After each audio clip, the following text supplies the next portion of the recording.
स्वागत है आपका आर्ट्स विद आशुतोष सिन्हा के साथ, जिसमें हम लोग बात करेंगे इतिहास की। इतिहास हम लोगों ने प्रारंभ किया, जिसमें हम क्लास 6 के इतिहास की बात कर रहे हैं और यह है आपका अध्याय पहला।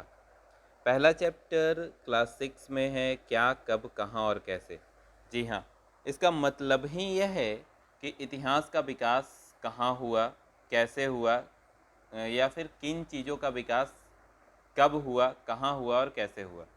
तो क्या, कब, कहाँ और कैसे जब हम बात करेंगे और इन तथ्यों पर जब हम बात करेंगे तो हम आगे देखेंगे कि किस तरीके से हमारे इतिहास में इन तथ्यों का विकास हो रहा है। तो हम इन तथ्यों पर बात करते हैं। सबसे पहला चीज़ कि आप देखिए कि अगर आज के ज़माने में इस पूरे चैप्टर को हम पढ़ेंगे नहीं, समझाएंगे। अगर आज के ज़माने में आपको अमेरिका के बारे में जानना है, रूस के बारे में जानना है, चाइना के बारे में जानना है, आज का वर्तमान, तो वर्तमान के बारे में आप यूट्यूब देख सकते हैं, रेडियो सुन सकते हैं, टीवी पे देख सकते हैं या अन्य कई माध्यम हो सकते हैं। लेकिन प्राचीन ज़माने में आप कल्पना कीजिए कि जब आपके जीवन का शुरुआत हुआ था, जब आदि मानव के जीवन का शुरुआत हुआ था, तो क्या इस तरीके की कोई चीज़ थी? क्या टीवी नाम का कोई चीज़ उनके पास था? क्या रेडियो नाम का कोई चीज़ उनके पास था? क्या उनके पास संदेश वाहक कोई तथ्य होते थे? क्या उनके पास एक जगह से दूसरे जगह खबर पहुंचाने का कोई तौर तरीका आता था? क्या उन्हें किसी तरीके का कोई संदेश पहुंचाने का नियम कानून मालूम था? तो जी नहीं। आप इन सब में देखिएगा कि उनको इस तरीके के कोई भी तथ्यों का ज्ञान नहीं था। बिल्कुल सही। लेकिन धीरे धीरे जब हम आज के बारे में देख रहे हैं तो आज हमारे पास इन सब चीज़ों का विकास हो चुका है। तो हम इन्हीं चीज़ों के विकास के पूरे क्रम को जानना चाह रहे हैं और उसी को हम अतीत कहेंगे, उसी को हम इतिहास कहेंगे। इतिहास में हमारा प्रारंभ कैसे हुआ, लोगों का शुरुआत कैसे हुआ, लोग कहाँ रहते होंगे, लोग क्या खाते होंगे, लोग किस तरीके के कपड़े पहनते होंगे, लोग शिकारी होंगे या पशुपालक होंगे या कृषक होंगे या पुरोहित होंगे या शिल्पकार होंगे या कलाकार होंगे या संगीतकार होंगे या वैज्ञानिक होंगे या अश्ववाहक होंगे या राजा होंगे या सैनिक होंगे, किस तरीके का जीवन लोग यापन करते थे, किस तरीके की भाषा रही होगी, किस तरीके का बोली रहा होगा, किस तरीके का काम रहा होगा, किस तरीके से लोगों ने अनाज उगाना शुरू किया होगा, किस तरीके से लोग घरों में बसना शुरू किए होंगे। तो इतिहास का अनेक तथ्य हमारे सामने उजागर हो जाता है, इतिहास की अनेक कहानियां हमारे सामने उजागर हो जाती हैं। और जब हम इस तरीके के इतिहास को नहीं जानते हैं या जब हम अपने अतीत को नहीं जानते हैं, जब हम अपने बीते हुए कल को नहीं जानते, जब हम अपने समाज के बारे में सोचने लगते हैं या प्रश्न चिन्ह खड़ा होता है हमारे दिमाग में, तो हमें लगता है कि हमारे पूर्वज किस तरीके का जीवन यापन करते होंगे, तो हमें लगता है कि हमारी ज़िंदगी में किस तरीके से लोग रहते होंगे। तो हमें लगता है कि हमें इन सब चीज़ों के बारे में जानना अति आवश्यक है। M I right in my way और not? Are you getting my points? अगर आप नहीं समझे तो आप कमेंट कर सकते हैं। तो इन सब चीज़ों के बारे में, इन सब तथ्यों के बारे में समझने के लिए हमें फिर विशेष रूप से इतिहास के बारे में समझना होगा कि लोग कहाँ रहते होंगे। तो आपने देखा होगा भारत का मानचित्र, जिसमें आप देखते हैं कि भारत में अनेक नदियां हैं।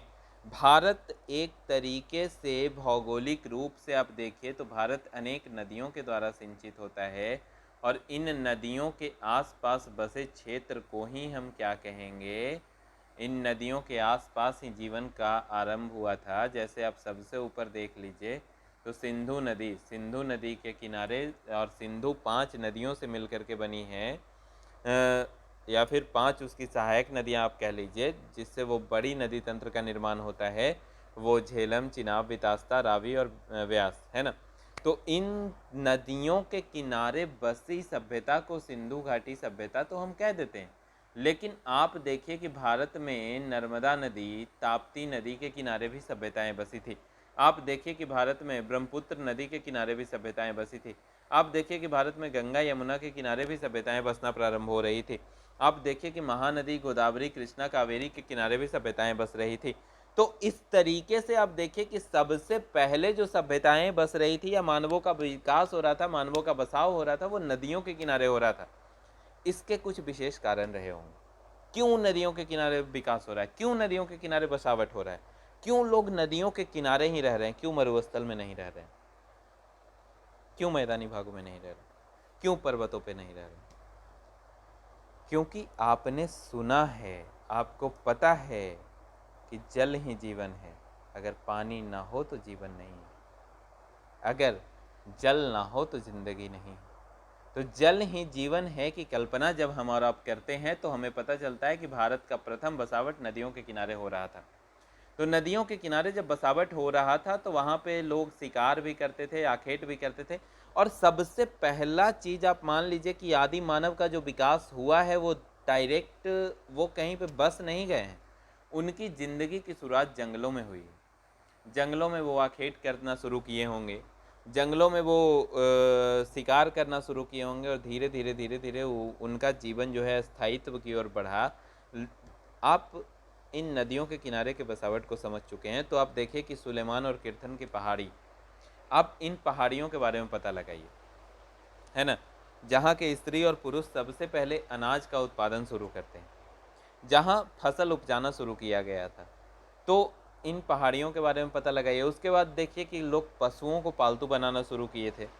फिर आप देखिए कि भारत के पूर्व में जाइए तो गारो, खासी, जयंतिया, चेरापूंजी के आसपास जो पहाड़ियाँ हैं वहाँ पे लोग बसना शुरू किए। उसका भी एक विशेष कारण रहा था। उसका एक विशेष कारण यह था कि वहाँ पे बारिश अधिक होती थी, तो फसलों के विकास का या फसलों के लिए बहुत ही अच्छा संसाधन उपलब्ध हो जाता था, जिसके कारण लोग उन जगहों पर रहना शुरू करते थे। ठीक है, तो आप देखिए अब धीरे धीरे भारत के मानचित्र पर हम लोग चर्चाएं करेंगे। उसके बाद आपको समझ में आएगा कि हमारा आरंभ कैसे हुआ और बसावट कैसे हुआ। तो ये देखिए, ये जो भारत के मानचित्र का सबसे ऊपरी हिस्सा है ना, जहाँ पे हम देख पा रहे हैं, तो इस ऊपरी हिस्से पर आप देखिए कि ब्रह्मपुत्र नदी यहाँ है गारो पहाड़ी के पास। इधर देखिए हिमालय है, तो हिमालय में ये जो है सिंधु नदी तंत्र आप देख रहे हैं, पूरा सिंधु नदी तंत्र है।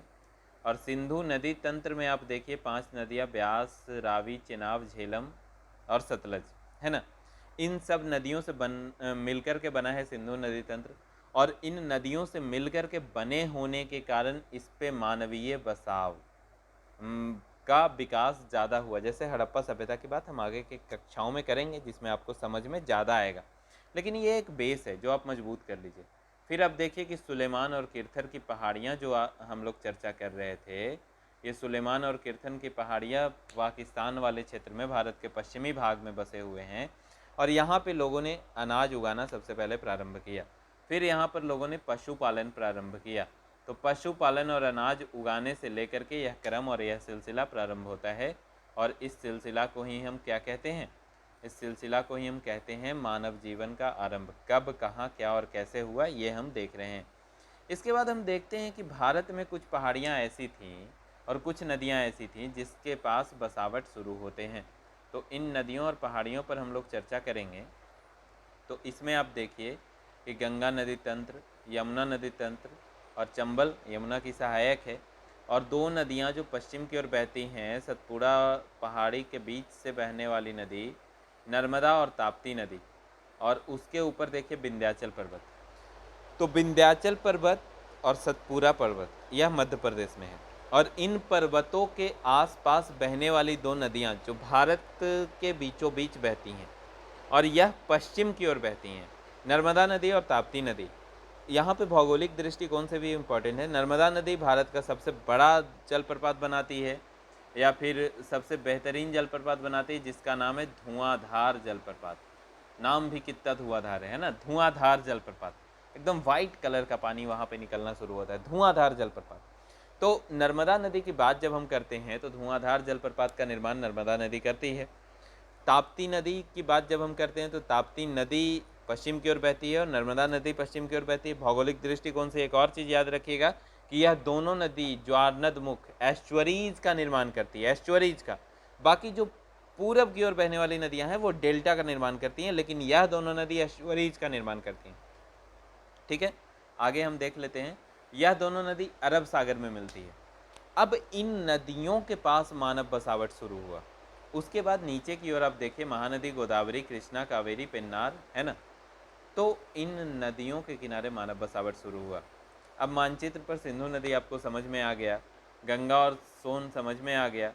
तो अब देखिए कि इन नदियों के किनारे धीरे धीरे किस तरीके से लोग बसना शुरू करते हैं। तो आपको एक मोटा मोटी अंदाज़ा हो गया होगा इतिहास का कि जब प्रारंभिक जीवन शुरू हुआ, फिर सभ्यताओं का निर्माण हुआ, फिर लोग अस्थायित्व की ओर बढ़े, फिर अस्थायित्व की ओर लिख करके समझा देते हैं। लोग अस्थाई होने लगे, अस्थाई होने लगे तो नदियों के किनारे बसना शुरू किए। उसके बाद लोग खेती करना शुरू किए, फिर पशुपालन करना शुरू किए। इसके बाद धीरे धीरे धीरे धीरे आप देखिए कि राजतंत्रात्मक व्यवस्थाओं का निर्माण होना प्रारंभ होता है। और जब राजतंत्रात्मक व्यवस्थाओं का निर्माण होता है तब भारत में भी 16 गणराज्यों का निर्माण हो जाएगा। और यह 16 गणराज्य अलग अलग नदियों के किनारे बस करके अपना साम्राज्य सामरिक और भौगोलिक दृष्टिकोण से काफ़ी महत्वपूर्ण बनाते थे। जिसमें सबसे बेहतरीन राज्य आपको पढ़ने के लिए मिलेगा मगध साम्राज्य। मगध साम्राज्य इसलिए बेहतरीन क्योंकि इसको 3 तरफ से जल दुर्ग से घिरा हुआ माना गया था। जैसे एक तरफ पुनपुन, एक तरफ गंगा और एक तरफ गंडक। तो 3 तरफ से जल दुर्गों से घिरा हुआ माना गया था। और मगध की जो प्राचीन राजधानी गिरिव्रज या राजगीर थी वह पर्वतों से घिरी हुई थी। तो इस तरीके से हम और आप देखते हैं। और आज लोग यात्राएं क्यों करते हैं, तो धीरे धीरे आप देखते हैं कि फिर बाद में समुद्रों से भी लोगों का आवागमन हुआ। या फिर हड़प्पा सभ्यता में ही आप देख लीजिए कि हम मिस्र और मेसोपोटामिया की सभ्यता से भी अपना संपर्क साधने में काफ़ी सक्षम रहे थे। तो आशा करते हैं कि यह जो क्लास है वो ज़्यादा स्टैंडर्ड ना हो रहा हो और आपको समझ में आए, क्योंकि 6 क्लास का यह चैप्टर है।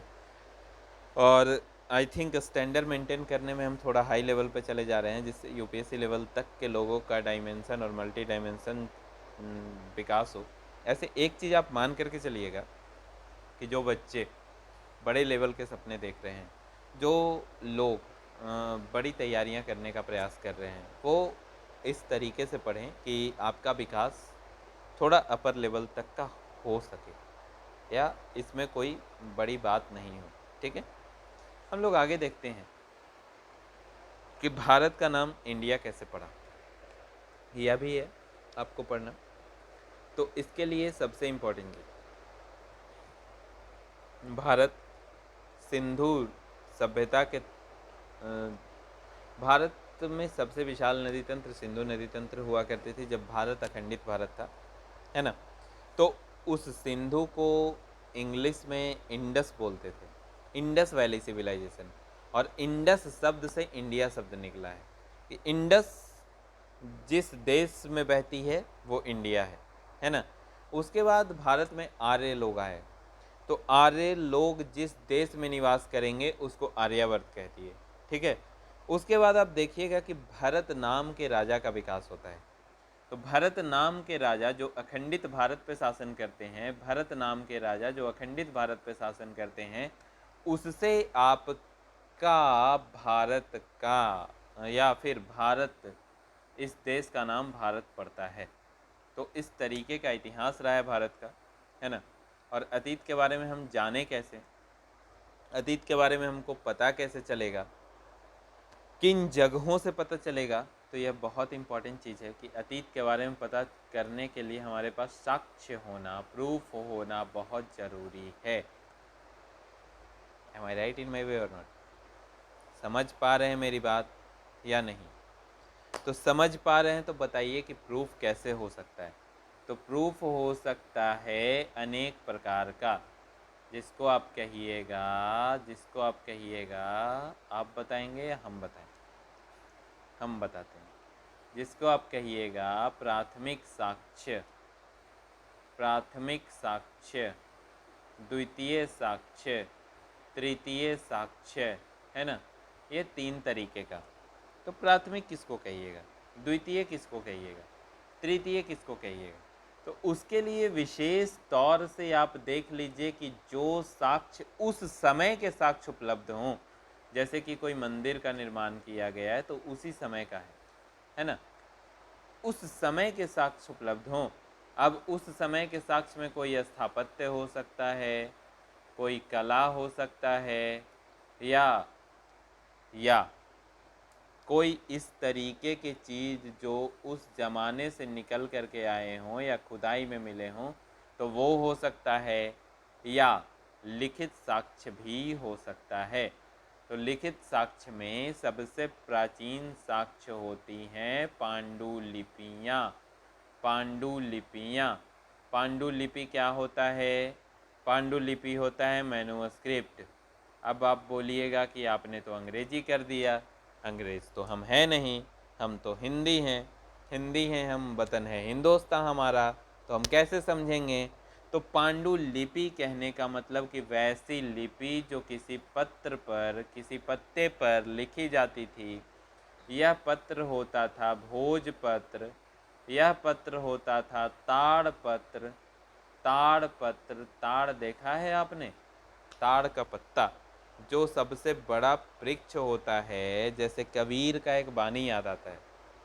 कबीर क्या कहते थे कि बड़ा हुआ तो क्या हुआ जैसे तार खजूर, पंछी को छाया नहीं, फल लागे अति दूर। रे भैया, फल लागे अति दूर, है ना? वो कटाक्ष कर रहे हैं। तो ताड़ खजूर का मतलब वो पेड़ जो सबसे ऊंचा है ना? तो उस वृक्ष की पत्तियां जो बहुत दिनों तक रखी जा सकती हैं, उस पर लिखा जाता था। उसको कहते थे मैनुस्क्रिप्ट, उसको कहते थे पांडुलिपि। और उस लिपियों को लोग संजो करके रखते थे, उसको कहते थे पांडुलिपि। ठीक है, ये देखिए, ये है आपका पांडुलिपि। ऐसे पत्तों पर लिखा हुआ है ना? पत्तों पर लिखा हुआ रहता था। कोई भी मंत्र लोग अगर वैदिक मंत्र लिखते थे तो पत्तों पर लिखते थे। सर्व मंगल मांगल्ये शिवे सर्वार्थ साधिके शरण्ये त्र्यंबके गौरी नारायणी नमोस्तुते, पत्तों पर लिखते थे। देवी प्रपन्ना तिहरे प्रसिद्ध प्रसिद्ध मातो जगत अखिलस्य प्रसिद्ध विश्वेश्वर परिपाहि विश्वम तमेश्वरी देवी चराचरस्य, पत्तों पर लिख दिया करते थे, है ना? पत्तों पर लिखा जाता था कि मंदार माला कुलतालकाय कपाल माला अंकित शेखराय विभूतिदाय विभूजिताय नमः शिवाय च नमः शिवाय। पत्तों पर लिखते थे कि यदा यदा ही धर्मस्य ग्लानिर्भवति भारत अभ्युत्थानम अधर्मस्य तदात्मानं सृजाम्यहम्। तो ये पत्तों पर लिखने की जो कला होती थी, इसको ही हम पांडुलिपि कहते थे। Is that clear? Any doubt till here? अगर है तो आप कमेंट कर दीजिए। चलिए आगे बढ़ते हैं। आगे देखिए, ये कौन सा शब्द आया? यह शब्द है अभिलेख। अभिलेख का मतलब क्या कि अभी लिख दो, अभी लाओ लिख देते हैं, अभिलेख। इसको अभिलेख कहेंगे क्या? नहीं। अभिलेख किसको कहेंगे? तो अभिलेख का मतलब वैसा लेख जो कठोर सतह पर लिखा गया हो और अमिट छाप छोड़ गया हो, जो इतिहास से लेकर आज तक के उस युग की जानकारी हमें प्रदान कर रहा है, उसको कहते हैं अभिलेख। और इसकी शुरुआत संभवतः अशोक ने ही करी थी।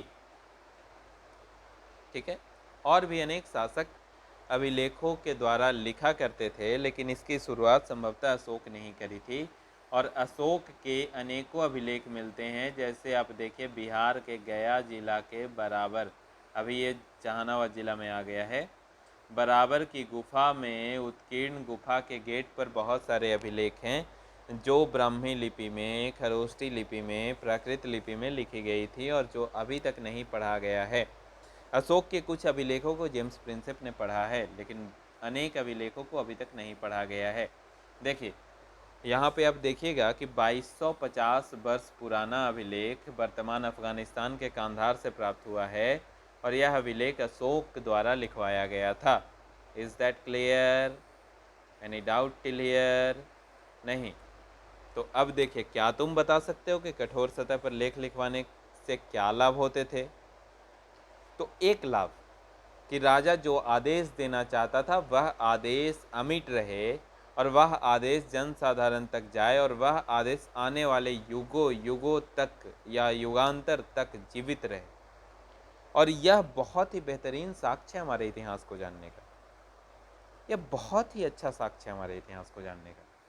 ठीक है, तो हम लोग आगे देखते हैं कि पुरातत्वविद और भी कुछ चीज़ें खोज चुके हैं जैसे पुरातत्वविद कहने का मतलब जो प्राचीन तत्वों को खोजते हैं, जो इतिहास पर चर्चाएं करते हैं और इतिहास के गर्भ में जाकर के जो छिपी वस्तुओं को निकाल लाते हैं, उनको हम लोग पुरातत्वविद कहेंगे।